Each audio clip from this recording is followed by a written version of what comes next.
En esta segunda retroalimentación nos vamos a referir a la unidad de las obras de construcción.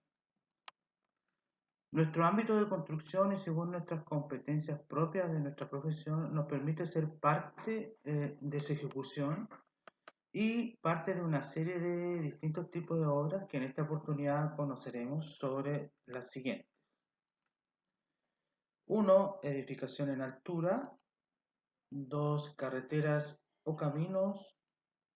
3. Puentes, y haremos una breve explicación sobre el puente Chacao. Obras marítimas en el número 4. 5. Las obras hidráulicas. Y 6. Las viviendas en madera. Entender que esta retroalimentación lo que pretende es mostrar aspectos los más relevantes que se vieron en las sesiones de clases.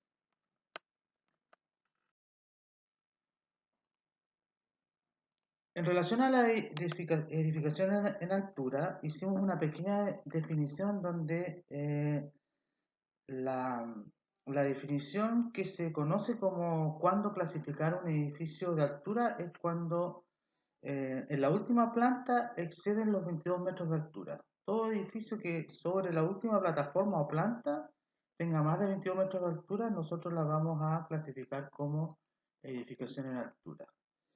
Estas construcciones consideran algunas limitaciones estructurales, por lo tanto se tiene que hacer estudios de ingeniería bien acabados, se consideran protección contra el fuego y se tiene que contemplar lo que es la circulación vertical. Como historia, podemos decir que entre los años 1871 y el 1872 se conoce el primer edificio de altura, ¿ya?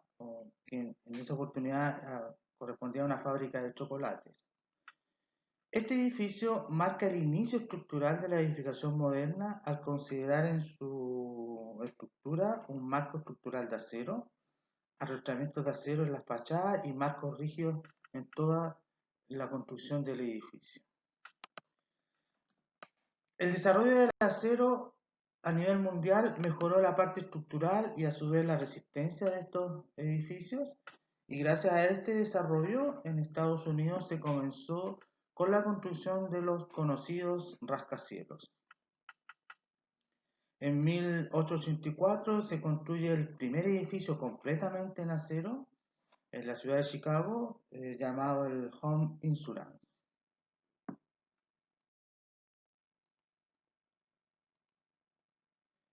Para resolver el desplazamiento vertical de las personas, que era una de las problemáticas que tenían los edificios de altura, Otis en el año 1854 presentó lo que sería el primer ascensor de la historia para los edificios, el cual fue implementado después en un edificio en el año 1857. Ahí podemos ver una imagen del primer ascensor que se creó por Otis para el desplazamiento vertical de las personas en los edificios de altura.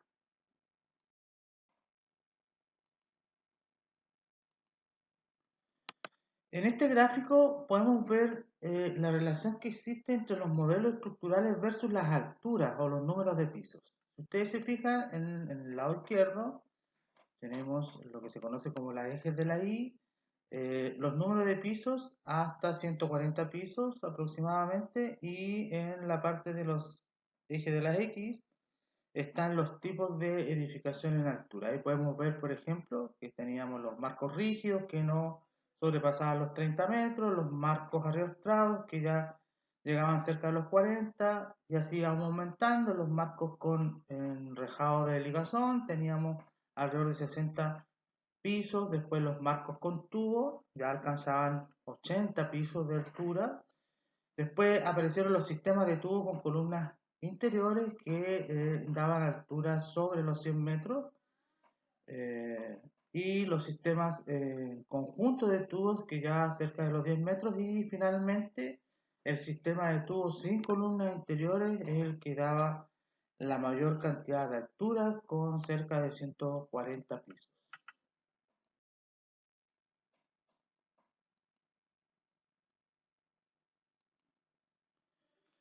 Para finalizar un poco la explicación de la edificación en altura, aquí se muestra una imagen donde está el edificio más grande en cuanto a altura construido en Chile, que es el edificio del Costanera Center en Santiago de Chile. Tiene sobre los 300 metros de altura. Y en nuestra ciudad, en Puerto Montt, tenemos el edificio del Mall Costanera, la parte 2 que está emplazada ahí al lado del mall, eh, o sea, en el mall que se está construyendo, ¿ya? Eh, y ese es el edificio más alto que vamos a tener, que está en proceso de construcción en la ciudad de Puerto Montt.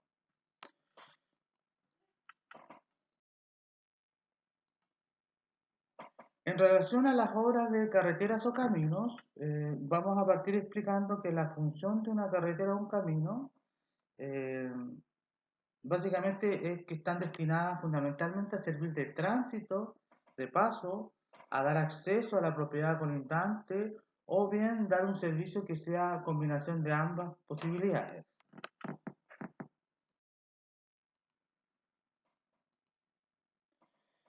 Hicimos una clasificación donde explicábamos que eventualmente teníamos distintos tipos de vías, estaban las carreteras, dentro de las carreteras teníamos las autopistas, las autorrutas y carreteras primarias.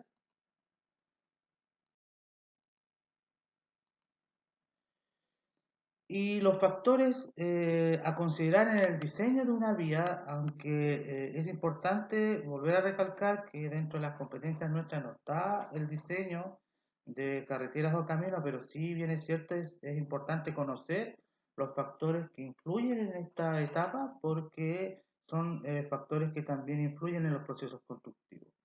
Existen varios factores que vamos a explicar aquí. El primer factor son los factores funcionales, que tienen relación con el servicio para el cual la vía debe ser diseñada. Y aquí se destacan cuatro aspectos. Primero, es la función que debe cumplir la vía. Segundo, tiene relación con el volumen y características del tránsito inicial y el tránsito futuro que puede tener esa ruta. Tercero, es una seguridad para el usuario, se tiene que construir con estándares altos de seguridad para el que usa la ruta. Y también en un cuarto aspecto es la relación que debe tener con otras vías que participan o se unen a este tipo de vías. Después existe un factor físico como un segundo factor que se refiere a las condiciones impuestas por la naturaleza y que suelen implicar restricciones al diseño, ¿ya? Y esto tiene que ver básicamente con los aspectos de relieve, hidrología y geología del sector y también con situaciones de clima de la zona. En este factor físico es importante destacar que en los procesos constructivos cumplen un rol bastante importante y que hay que tener en cuenta en los procesos de construcción. Con respecto a un tercer factor, que son los factores de costo, esto básicamente se resuelve mediante un estudio económico que consiste en valorizar económicamente la construcción de este tipo de caminos donde hay que realizar trabajos de cálculo de materiales, mano de obra, maquinaria y todo lo que signifique plazos de ejecución y procesos constructivos. Y finalmente, el cuarto factor, que es un factor humano y ambiental, tiene relación básicamente con las características que tiene la comunidad que donde se va a ser usada la ruta y el medio ambiente en el que está inserto. Aquí hay cuatro factores importantes que hay que destacar. Uno es la idiosincrasia de los usuarios y los peatones. Después tenemos un segundo aspecto que tiene que ver con el uso de la tierra adyacente al eje vial, o sea, qué se va a hacer en la zona cerca del camino. ¿Cuáles son, un tercer aspecto son cuáles son las actividades preponderantes en la zona y un cuarto aspecto tiene relación con los temas ambientales, ¿ya? Si hay alguna restricción, si es un parque nacional, si hay agua ecológico, de ese tipo de situaciones que hay que considerar. Y como es lógico, los diversos factores antes mencionados se relacionan entre sí y adquieren mayor relevancia según la función que se le asigne a la vía y las características que tenga el entorno.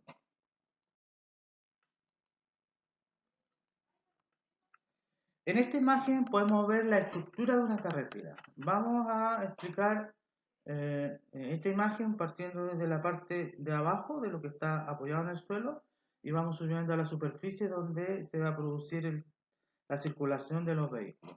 En la parte de abajo tenemos primero su suelo natural, después tenemos lo que se conoce como la primera capa estructural granular, que se conoce como subbase. Después tenemos una segunda capa que se conoce como capa base, y eventualmente después tenemos las calzadas, que podemos construirlas de dos tipos, hablando del mejor estándar que puede tener un camino.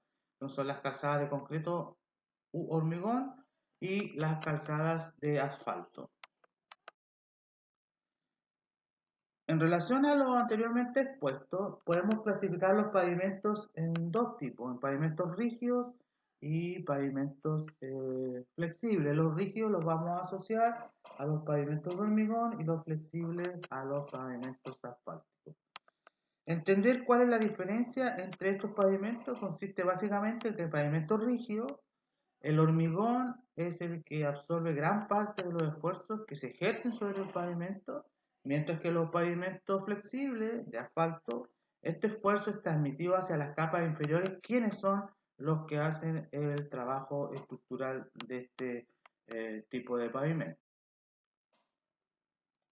Podemos ver en la siguiente imagen el comportamiento de cómo se transmiten las cargas hacia el suelo, donde podemos ver eventualmente que un pavimento rígido está compuesto por un pavimento de hormigón y una capa granular. Explicar que cuando los pavimentos son rígidos y se construyen con pavimentos de hormigón, como explicábamos anteriormente, el hormigón es el que absorbe la mayor cantidad de esfuerzo. Por lo tanto, eventualmente podríamos eliminar algunas de las capas estructurales. Lo que se hace normalmente es que se elimina la subbase y solamente se utiliza base. Ahora, en relación al pavimento flexible, sí están obligados a llevar siempre las dos capas estructurales, tanto base como subbase, ya que este paquete estructural es el que absorbe la mayor cantidad de esfuerzo, como aparece reflejado en la figura, que es con el color rojo, que es la zona donde se transmite la carga, y en el lado del pavimento rígido se transmite en forma uniforme y con menor carga hacia las capas eh, inferiores. Ahora entramos a los puentes. Primero, entender que el puente es una obra de infraestructura vial, que por lo general es artificial, que permite básicamente salvar un accidente geográfico o cualquier otro obstáculo físico, como un río, un camino, un cuerpo de agua o cualquier obstrucción, ¿verdad? Básicamente, esta es como la gran definición del puente. Nosotros hicimos una explicación de que cada diseño de estos puentes depende o varía de la función o la naturaleza del terreno donde se va a construir este puente. Ahora, nosotros hicimos una clasificación mirándolo desde el punto de vista del comportamiento estructural, donde explicamos 5 tipos de puentes principales que existen, que son los puentes viga, los puentes en ménsula, los puentes en arco, los puentes colgantes y los puentes atirantados. Es importante recalcar que también existen otros tipos de puentes, pero que son derivados de los anteriores, ¿ya? En esta imagen podemos ver lo que se conoce como un puente viga, cuya característica principal es que trabaja principalmente a la tracción en la parte inferior y a la compresión en la parte superior. Después tenemos los puentes en ménsula, que a diferencia del puente viga, el proceso es inverso. En la parte inferior trabaja la compresión y en la parte superior trabaja a la tracción. Tenemos los puentes arco, cuyo comportamiento principalmente es a la compresión. Tenemos los puentes colgantes, que es un puente de las características del puente Chacao que se está construyendo acá en nuestro país. Los puentes colgantes trabajan principalmente a la tracción. Y el puente atirantado esencialmente igual trabaja a la tracción, y como son muy parecidos entre ellos dos, Importante entender de que el puente atirantado, los cables que sustentan el puente van directamente o forman parte del tablero de donde circulan los vehículos, a diferencia del puente colgante, donde hay un cable principal de los cuales se desprenden cables de acero que soportan la plataforma donde circulan los vehículos, que es la gran diferencia entre uno y otro.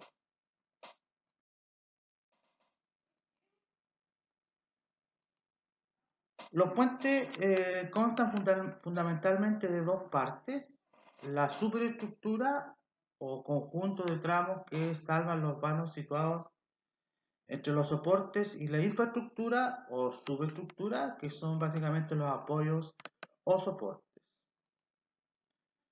La infraestructura de un puente está formada por los estribos o pilares extremos, pilas o apoyos centrales y los cimientos que forman la base de ambos.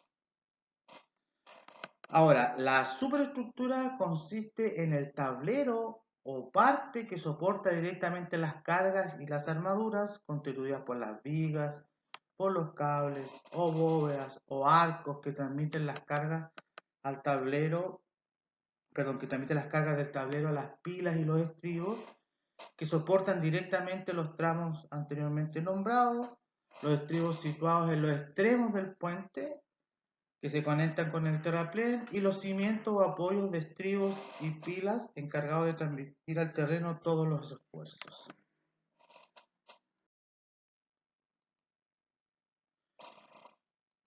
El puente Chacao, ¿qué es importante destacar de este puente? Primero, que es el puente en construcción, o va a ser el puente más largo que se ha construido en Sudamérica. El puente tiene un largo total de 2.750 metros, que equivale a 2,75 kilómetros. Está compuesto de tres cepas y tiene un ancho aproximado de calzada de 22,5 metros. Eh, Como le explicaba yo, está compuesto por tres cepas. La cepa norte, que es en el sector de Pargua, se construye en el mar y va a tener una altura aproximada de 198,67 metros. Después tenemos una cepa central, que está inserta en la roca Remolino, que tiene una altura de 175 metros.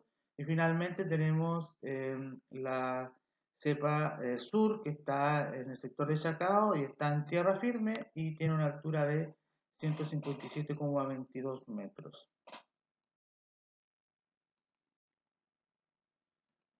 Características del tablero. El tablero es un tablero que se va a construir con estructuras metálicas, y el cual va a tener un rodado de carpeta asfáltica, y está, como dijimos anteriormente, tiene un ancho total de 22,5 metros, que tiene pasillos peatonales y a su vez tiene 4 pistas de circulación.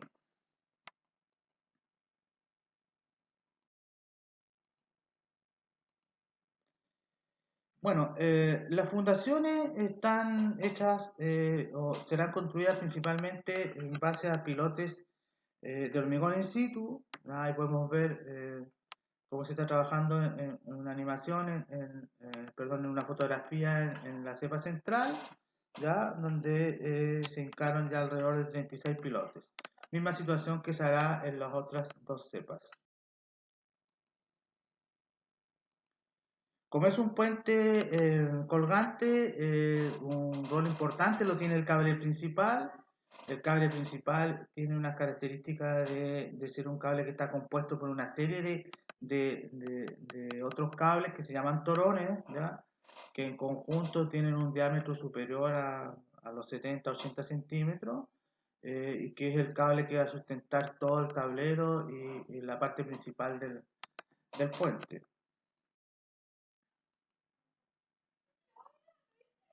Aquí podemos ver un poco cuál va a ser el proceso que se va a utilizar para su construcción. Se va a construir una pasarela para poder ir armando el cable principal, como se ve en las figuras que están ahí en la presentación, y que también va a servir para que se pueda, digamos,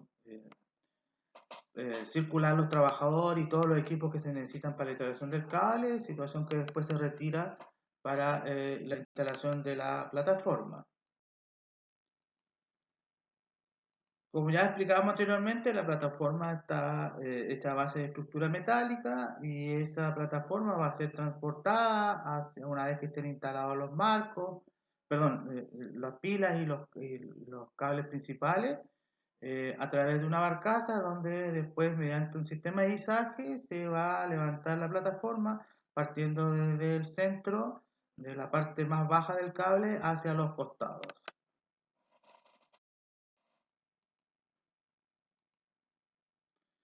Y finalmente, la construcción de los macizos de anclaje, que son en tierra firme, que consisten en moles de hormigón, fundaciones de hormigón, donde se va a producir el anclaje de los cables de acero que van a ser el soporte principal del puente colgante de Chacao.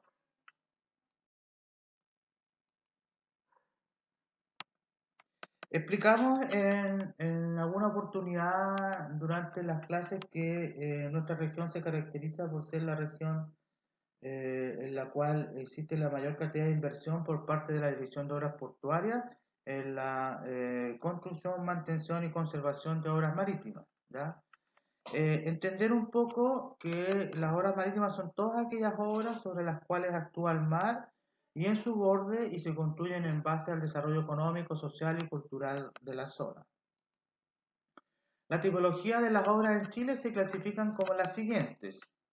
Tenemos obras de abrigo y protección costera, tenemos obras de construcción de playas, tenemos obras de atraque, amarre y ponteo para las embarcaciones, tenemos construcción de rampas, tenemos obras de dragado, pavimentos portuarios, tenemos instalación de ductos y algunas obras complementarias de ayuda para la navegación. Si bien es cierto, en esta oportunidad a explicar algunas de ellas y sus características principales, no todas, obviamente, porque lo importante de esta retroalimentación es recalcar los aspectos más importantes de este tipo de... Las principales obras de protección son obras que impiden el paso del oleaje. En el lado contrario donde existe oleaje, no debe haber agitación de agua. Se utiliza mucho en las zonas portuarias para poder las embarcaciones poder, digamos, refugiarse o hacer sus maniobras de carga y descarga. Y después tenemos las obras que amortiguan el paso de las olas, los cuales reducen las características del oleaje, especialmente en la altura. En esta oportunidad vamos a mostrar un tipo de obras que son para no permitir el paso del oleaje o del mar de un lado a otro, que son los duques, los diques que se utilizan para la construcción. En la parte de arriba podemos ver que están compuestos principalmente por un núcleo, por un espaldón y un manto principal, como se puede ver en la figura de abajo. Esto evita que el mar abierto pase a otras zonas y se puedan tener aguas tranquilas. Y algunas obras para minimizar el oleaje, que son obras submarinas, que son obras de construcción de diques también, pero sumergidos. La línea de color negro en la parte de arriba viene a ser lo que nosotros entendemos como la altura del mar, y lo que está sumergido, cuando viene la onda de la ola, al golpear en esta estructura, minimiza su oleaje.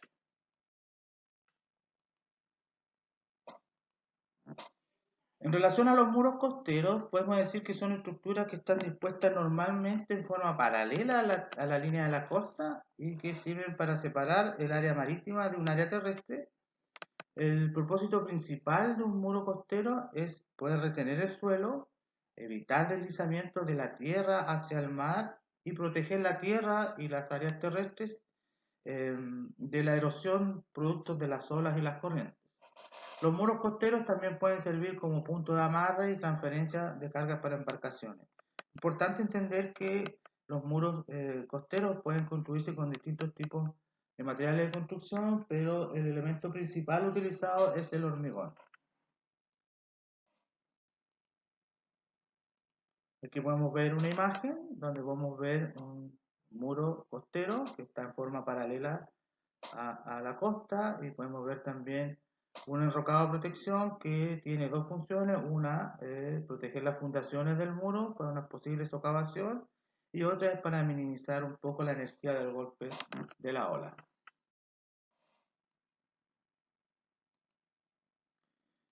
Las rampas. Dijimos que las rampas son obras de facilidad portuaria que se utilizan como obra de atraque para algunas embarcaciones que básicamente descargan mercancías mediante la rodadura directa sobre este tipo de estructura, vehículos motorizados, es decir, como medio de atraque, por ejemplo, para ferries, barcazas, transbordadores. Importante explicar que por su inclinación o su pendiente o gradiente con respecto al fondo de la playa, pueden prestar servicios en distintas condiciones de marea. Dijimos que podíamos encontrar del tipo opaca y transparente, y el propósito de una rampa marítima es básicamente permitir el traspaso seguro entre la costa y una embarcación, tomando en consideración los aspectos o las condiciones medioambientales y el tipo de embarcación que... Aquí podemos ver en esta primera imagen una rampa opaca. En la segunda imagen podemos ver una rampa transparente.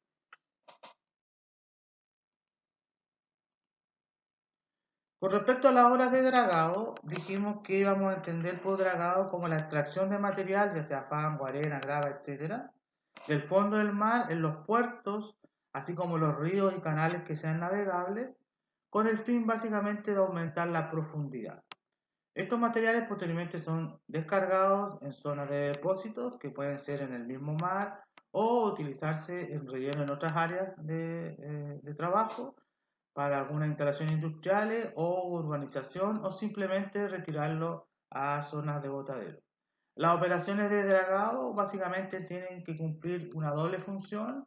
Primero, la obra de dragado consiste en extraer el material y conducirlo hasta un lugar de descarga.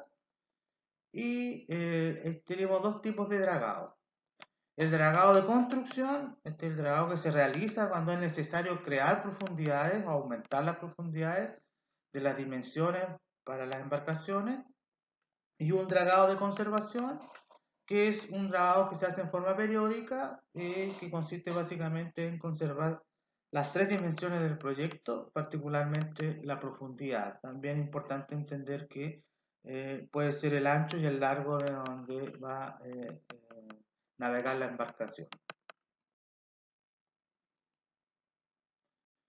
En relación a las obras hidráulicas, también es importante recalcar de que en esta oportunidad, para poder explicar de mejor manera las obras hidráulicas, explicamos un poco cuáles son las funciones de la Dirección de Obras Hidráulicas, que pertenece al MOB, el cual tiene un ámbito de construcción en cuatro sistemas o tipos de obras que se conocen como obras hidráulicas. Uno, que tiene que ver con la infraestructura de riego, o sea, todo lo que se construye para el riego, que ahí conocemos los embalses y los canales. Después tenemos todo lo que tenga que ver con redes primarias para la evacuación de aguas lluvias en zonas urbanas. Después todo lo que tenga que ver con obras fluviales, que tiene que ver con la protección de los ríos y el control aluvional para evitar las inundaciones en zonas pobladas. Y por último, todo lo que tenga que ver con el sistema de agua potable rural en zonas donde no existe agua potable rural, como en las zonas urbanas.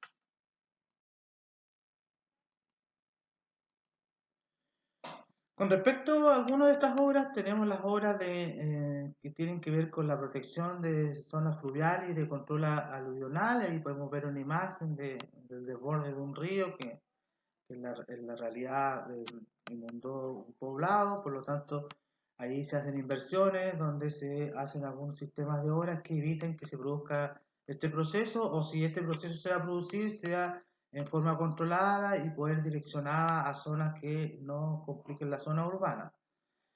Por lo tanto, se hacen ejecuciones de redes de evacuación de aguas lluvias de acuerdo a una planificación que se realiza en relación a cada sector urbano que se quiera mejorar lo que se conoce como un plan maestro.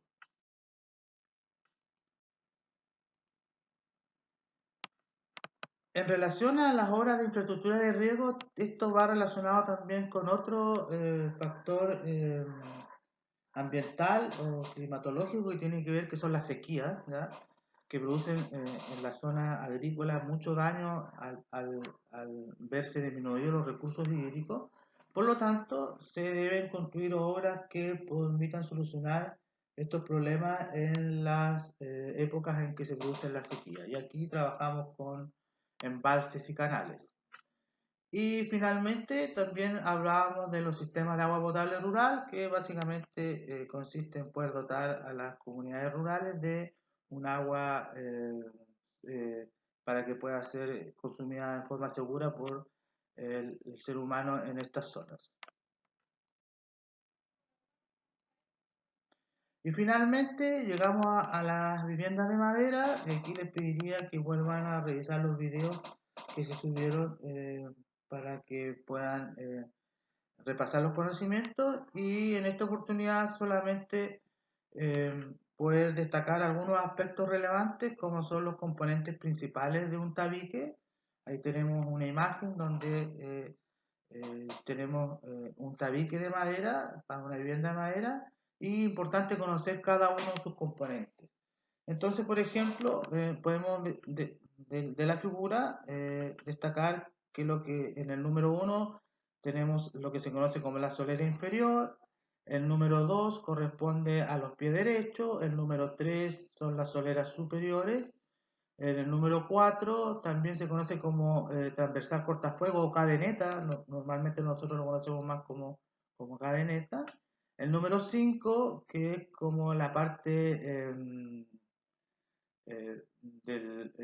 que da al vano de la ventana, se conoce como jamba. La parte superior de la ventana, nosotros los conocemos en el número 6, que se conoce como dintel. La parte inferior de la ventana, que está en el número 7, se conoce como alféizar. Y lo que hay sobre el dintel y la última solera superior es lo que nosotros conocemos como puntal de dintel. Y entre la solera inferior y el alféizar, la pieza de madera se conoce como muchacho.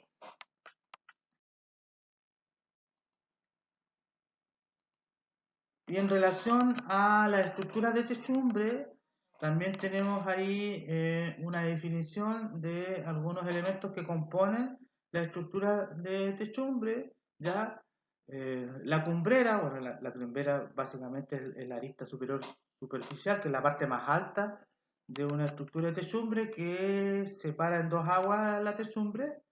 Esto está compuesto por una serie de elementos. Tenemos el limatón o limatesa, ¿ya?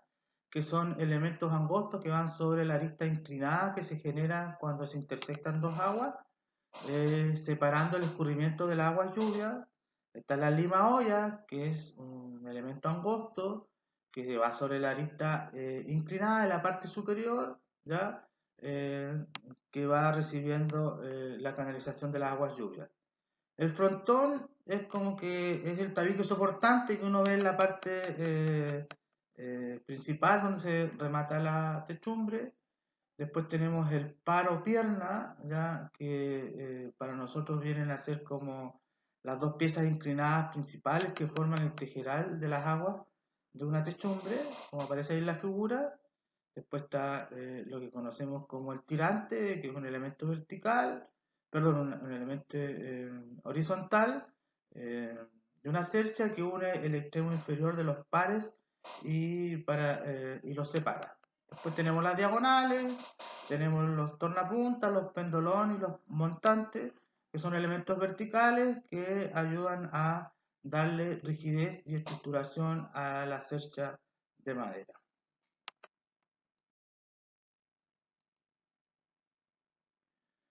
Bueno, estimados alumnos y alumnas,